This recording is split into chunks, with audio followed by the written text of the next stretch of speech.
Congratulations, you made it to week 16. Happy holidays, everyone. I'm Jen Piacenti with Sports Illustrated, and we're ready to get you ready to set those winning lineups. I'm bringing in our senior Sports Illustrated fantasy analyst, Michael Fabiano, to help us make those winning decisions. Fabs, what a crazy week. Anybody who made it through, whether they had a bye or they really fought it out, they should be really happy for themselves right now, I think. Yeah, I've still got a headache. I'm going to have nightmares about week 15 from the 2021 fantasy football season for a long, long time. I'm glad it's over. Yeah, well, here we are, either way, and it's time to get really refocused. It's time to get excited. We've got week 16. We're going to double down. We're going to win this one. Let's start with the quarterback position. Who is a must start for this weekend? And this is low-hanging fruit, but I mean, there's 4 teams left in every league right now, right? So you don't want to get cute. And I'm going with Justin Herbert, who, of course, is one of the top quarterbacks in fantasy football. But here's a weird stat. The Texans have actually been tough on quarterbacks lately. They've allowed an average of 12.1 fantasy points per game to the position since week 9. I still say that this is a pretty good matchup for Justin Herbert. He is mostly matchup proof, and I still don't think the Texans have a great defense. In fact, I know they don't. They've also allowed 19 plus fantasy points to 6 different quarterbacks this season. So Justin Herbert is obviously a very good play. And I'm going to go on a limb here with Russell Wilson. Now, I told you last week that he's really bad on the road against the Rams. And on Tuesday night, he was really bad on the road against the Rams. But now he's back home. He's playing the Bears. Since week 9, their defense has allowed the 3rd most fantasy points per game to quarterbacks. And 6 quarterbacks this year have scored 23 plus fantasy points against them. So I get it. Russell was awful last week. That was to be expected. I would start him this week against Chicago. I also like Matthew Stafford and Joe Burrow against the Ravens. All right, who are we sitting at the position? Looks like you got a couple guys here that we might be tempted to start because of their rushing upside, but you say be cautious. Yeah, this is certainly more of a beware than a must sit. Now, Cam Newton's coming off a big game. Like, I get it. He had 23.3 fantasy points against the Bills, and Cam will pop from time to time. I just don't love the matchup this week against the Tampa Bay Buccaneers. You know, their defense has given up big stat lines to Josh Allen and Carson Wentz in recent weeks, but those are the lone quarterbacks who have scored more than 15.7 fantasy points against them since week 9. So I would fade Cam. And then I've got Taysom Hill on this list, right? And you're thinking, well, wait a minute, mobile quarterback. And I like Taysom Hill. Don't get me wrong. Last week, I get it. He had a stinker. It was awful. But that was sort of how the game planned out there with the Buccaneers losing guys and the Saints basically controlling the time of possession. This is a bad matchup against Miami. Okay, and here's why. Their defense has held mobile quarterbacks like Cam Newton, like Lamar Jackson, and like Josh Allen to fewer than 18 fantasy points in games this season. Now, Allen had one big game against them and one bad game against them. So keep that in mind.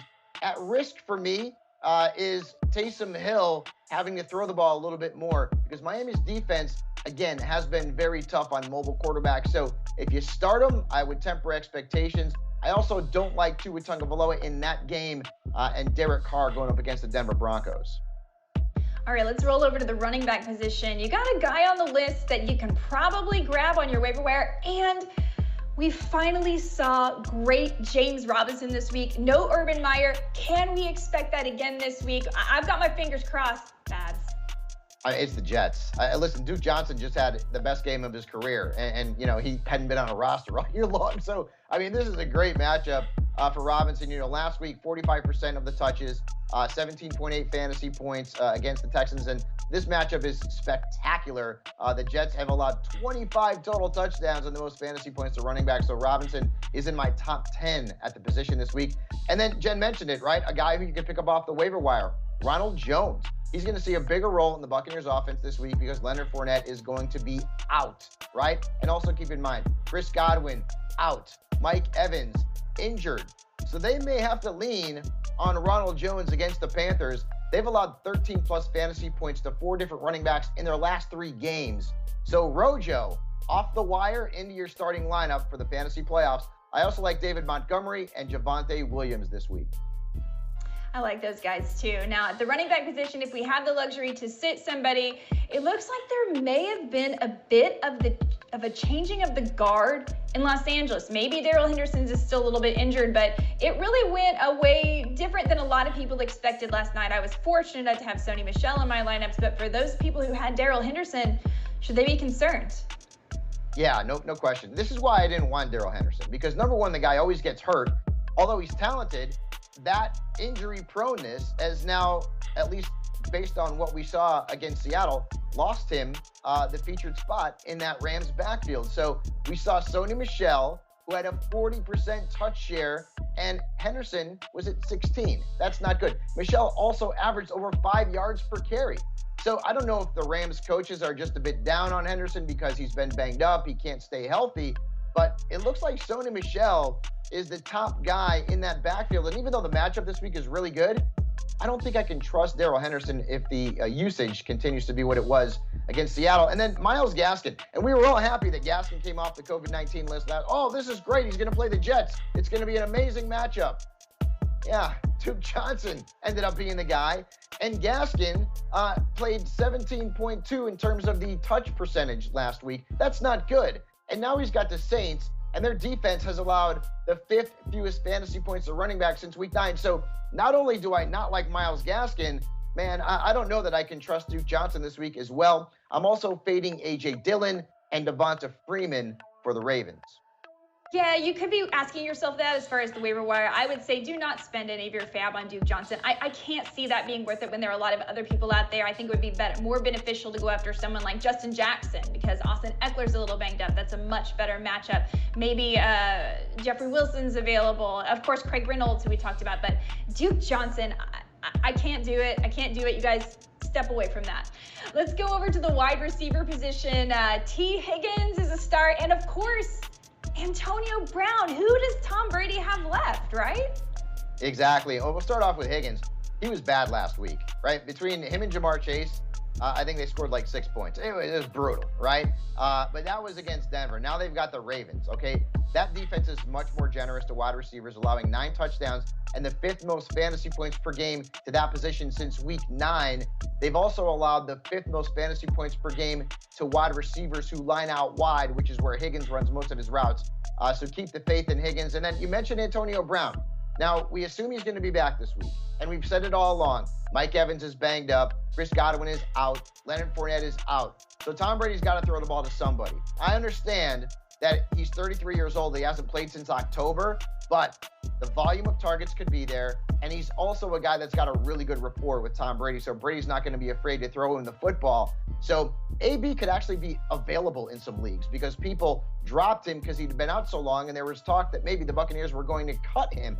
So look at your waiver wire. If AB's out there, go get him. If you have him on your roster, start him this week. I also like Christian Kirk, and I like Amon-Ra St. Brown, but keep tabs on the status of Jared Goff, who is on the reserve COVID-19 list. It never ends, Jen, the headaches. Right. It just never ends.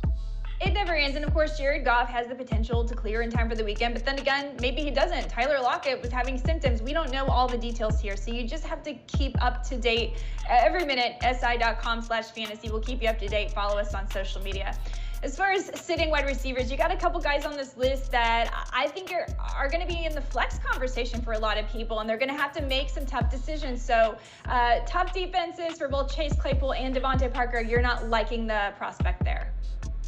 Claypool disappeared last week. I mean, geez Louise, that was an awful time for him to go belly up because the matchup was really good against the Titans, and really none of the Steelers did anything from a fantasy perspective in a week that was just brutal for fantasy managers. 1.9 fantasy points last week for Chase Claypool. But here's the problem. He played 31 snaps and had just 2 targets. That is an issue. Now he's got the Chiefs. They've allowed just 3 touchdowns and the 7th fewest fantasy points to receivers lined out wide in their last 6 games.